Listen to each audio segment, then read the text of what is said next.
My husband convinced me to transfer the house to his name, saying, "It's just for tax purposes, honey." A month later, when he sat me down with a smile on his face to sign the papers and allow him to move in with his new girlfriend, he thought I would cry. But he didn't know the secret I had been keeping, and when I revealed it, his smile disappeared. "It's just a formality," Fernando continued, trying to soften his voice as he noticed my hesitation. "You're always talking about making smart financial decisions. This is the best move for our family." He reached across the table and held my hand, but his touch felt different. Maybe it was the way his fingers no longer fit around mine the way they used to. Or perhaps it was the slight tremor in his voice, barely noticeable. I stood there in the kitchen, staring at the documents he had placed in front of me on the granite countertop, my heart pounding. The transfer papers seemed to mock me, their official stamp stark against the white surface. The twins were finally asleep upstairs after a long day, and there I was, facing what felt like an ultimatum from my husband of 4 years. My name is Mariana. I'm 38 years old and a doctor at Houston Methodist Hospital. I bought this beautiful Victorian home in the Heights neighborhood before I even met Fernando, using my residency savings and years of careful planning. Now, standing in the kitchen I had renovated myself, I found myself pressured into giving up my greatest investment. "If you really valued our marriage, you'd see why this is the right decision," Fernando insisted, pushing the papers closer. "You're always exhausted from a hospital. I'm the one holding this family together." His words cut deep, but something in his tone made me pause. There was a sharpness to it that I had never noticed before. I glanced at the baby monitor on the counter, watching our twins, Mateus and Bianca, sleeping peacefully in their cribs. At 2 years old, they were my mirror image, dark curls and olive skin. They were also the reason I worked double shifts at the hospital, making sure they would never lack anything in life. Fernando had never understood that my dedication to my career wasn't about ambition. It was about securing our children's future. "I don't know, Fernando," I murmured, pulling my hand away. "This house, it's my safety. I bought it before we got married." The moment the words left my mouth, something flickered across his face. Was it irritation? Annoyance? Whatever it was, he quickly masked it with a look of feigned concern. That night, as I lay awake in bed, his words kept replaying in my mind. But another voice, quiet but persistent, was warning me that something wasn't right. The next morning, as I got ready for my shift, Fernando's behavior continued to gnaw at me. Lately, he had been distant, spending more time at his marketing firm, glued to his phone. At first, I had brushed it off as work stress, but now, combined with his sudden urgency over the house, my instincts screamed that something was wrong. "I dropped your coat off at the dry cleaners," Fernando said as I rushed around the kitchen, packing the twins' daycare bags and quickly eating a piece of toast. "You can thank me later." His smile seemed forced, and he barely looked up from his phone. Months ago, he would have been helping me with the twins' bags and making sure I ate a proper breakfast before work. As I strapped Mateus and Bianca into their car seats, I watched Fernando closely. There was a spring in his step that hadn't been there in years, and he had started going to the gym again. Small details that, on their own, seemed harmless, but together, they painted a picture I couldn't ignore. At the hospital, between seeing patients, I called my friend Amanda, who specialized in real estate law. "Something doesn't feel right," I whispered, stepping into an empty exam room. "He's pushing hard for this transfer, saying it's for tax reasons, but..." "Tax reasons?" Amanda cut me off, her voice sharp. "Transferring the house solely to his name wouldn't give you any tax benefits. In fact, it would complicate things since you bought it before marriage." My blood ran cold. I had been so busy with work and the kids that I hadn't thought it through. Fernando was counting on that, wasn't he? "Listen to me carefully," Amanda continued, her tone serious. "Don't sign anything. I don't want to scare you, but I've seen this before. When men push for property transfers, they usually have a reason." That afternoon, during a quick break, I did something I had never done before. I checked our phone records. Fernando had been making frequent calls to the same number for months. My hands trembled as I looked it up. A name appeared: Lorena. A quick social media search revealed a young, beautiful woman in her mid-20s, whose check-ins matched Fernando's late nights at work. My stomach churned as I scrolled through her photos, stopping at one from 2 weeks ago. She was at a real estate office, captioned, "Big changes coming. New chapter. Blessed." I shut my office door and took a deep breath. Years of medical training had taught me to trust my instincts when something felt off. And right now, my instincts were telling me I needed to act. That evening, for the first time in months, I left the hospital early.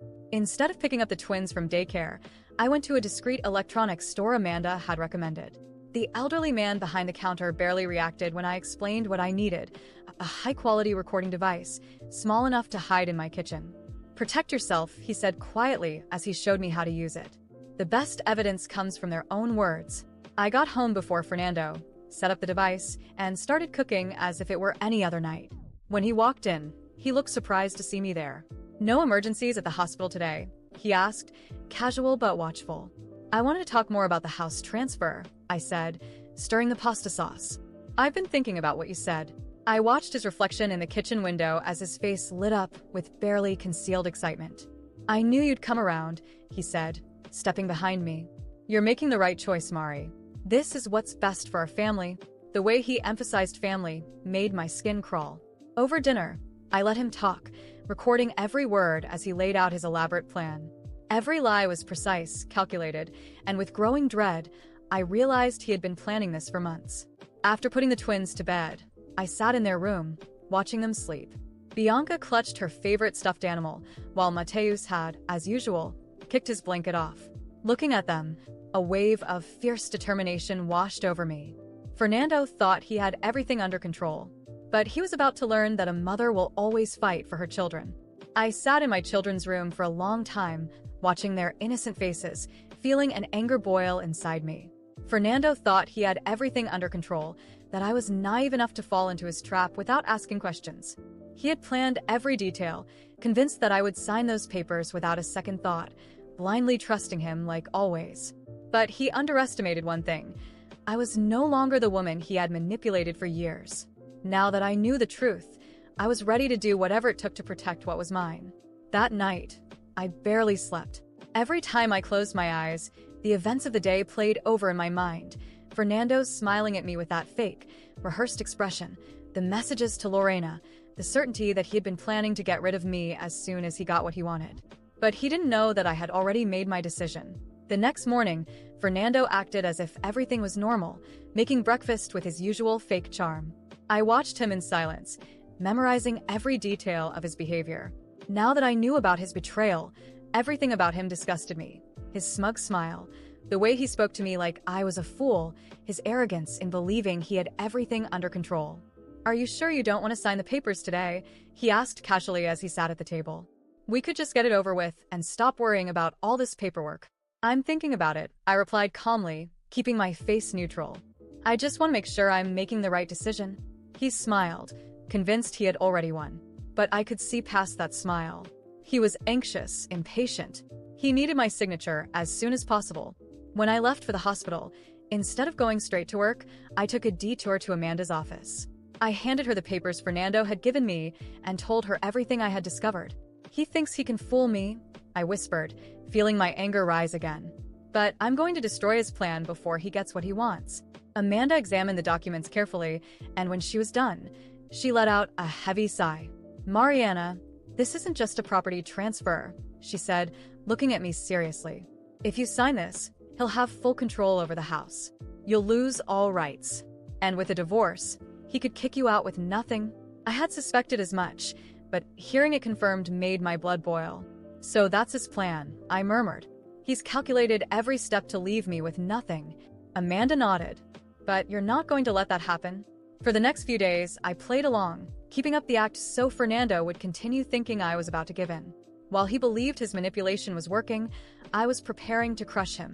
I started gathering all the evidence I could: Lorena's messages, the call logs, the conversations where he pressured me about the house. I documented everything carefully. Every day, I recorded our interactions, waiting for the right moment to strike. And finally, the day arrived.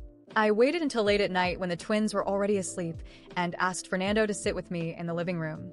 He looked relaxed, confident that he had already won. "I need to talk to you about the house," I said, pretending to hesitate. His eyes lit up with satisfaction. "Of course, love. Have you made your decision?" I looked at him and smiled. But it wasn't a smile of surrender.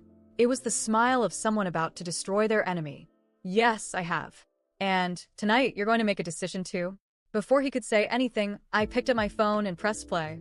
His own voice filled the room, carefully detailing his plan. Every lie, every manipulation. His face turned pale the moment he heard it. "This is ridiculous," he muttered, trying to keep his composure. "Ridiculous?" I let out a cold laugh. "You cheated on me, tried to trick me into giving you my house, and now you're acting like this is some misunderstanding? Do you really think I'm that stupid?" He opened his mouth to speak, but I wasn't done.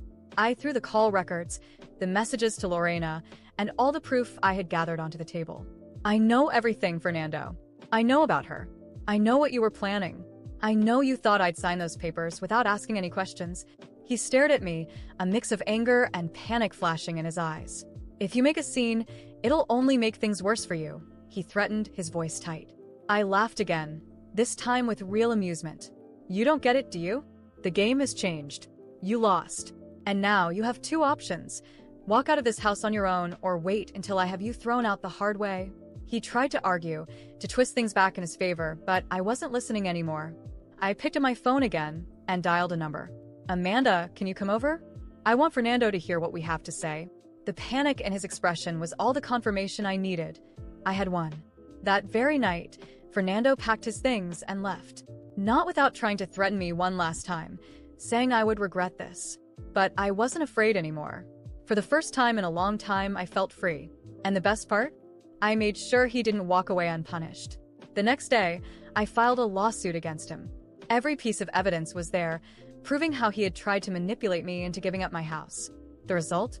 Fernando didn't just lose the house, he lost everything.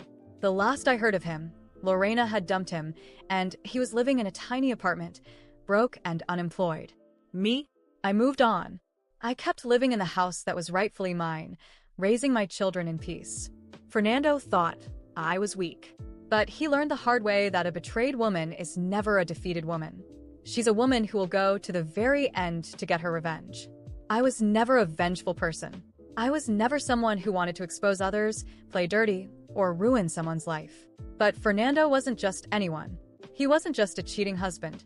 He was a scammer, a manipulator who tried to rob me, not just financially, but emotionally. He wanted to strip me of everything, take my house, my stability, my children's security. He wanted to discard me like trash while he started a new life with Lorena in the house that I bought, with the money that I worked for. But what he never imagined was that I was no longer the woman he thought he could deceive. After that night when I kicked him out of the house, I didn't stop there. Watching him leave with his head down, throwing out empty threats while carrying his suitcases, wasn't enough. I knew that Fernando had gotten away with too much in life, because no one had ever exposed him for what he really was. That was about to change.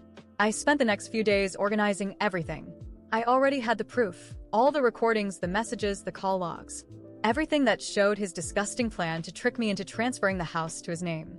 But I didn't just want to ensure my legal victory. I wanted the world to know exactly what kind of man he was. I started by posting a detailed story on social media, sharing everything without filters.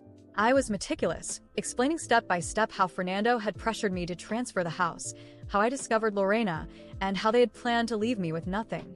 But what truly shocked people was the recording. Yes, I posted the full audio where he incriminated himself.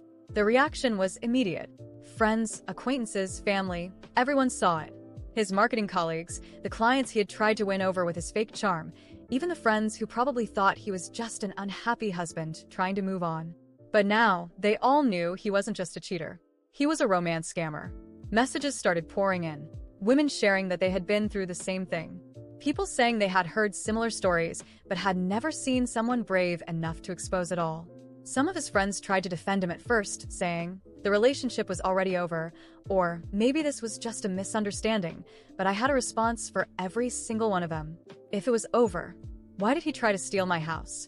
If he just wanted to move on, why didn't he file for divorce instead of planning a financial scam? Silence. Little by little, his defenders disappeared. Even his closest friends started distancing themselves.